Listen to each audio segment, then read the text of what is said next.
बच्चों से बात करना आवश्यक है। क्यों आवश्यक है? वो इसलिए आवश्यक है क्योंकि हम बच्चों से बात ही नहीं करते, समय नहीं मिलता उनकी समस्याओं को जानने का, उनकी समस्याओं को समझने का, उनकी समस्याओं के बारे में सोचने का। अब सभी शिक्षकों या फिर सभी जो पेरेंट्स हैं, सबकी अपनी अपनी समस्याएं हैं और सब लोग उस समस्याओं को सुलझाने में कार्यरत होते हैं। लेकिन बच्चों का क्या?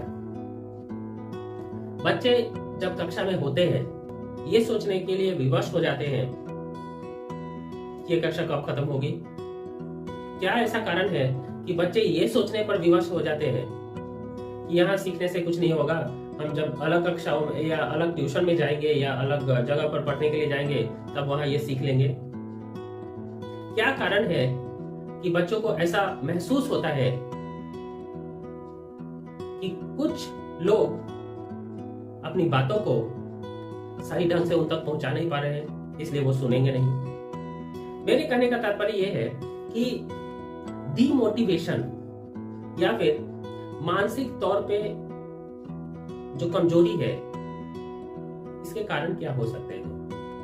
मानसिक तौर पे कमजोरी के कारण कई सारे हो सकते हैं। जैसे बहुत सारे विद्यालयों में अब एक उदाहरण दे रहा हूँ, बहुत सारे विद्यालयों के बारे में मैंने बात किया। मैं एक उदाहरण दे रहा हूँ। जब मैं जहां हूँ वहां से अलग जगह पर गया तो वहां मेरे बहुत सारे जो शिक्षक मित्र हैं वो मिले। शिक्षक मित्र एक साथ बैठने के बाद हम लोग बातचीत कर रहे थे कि आपके विद्यालय का माहौल कैसा है, उनके विद्यालय का माहौल कैसा है।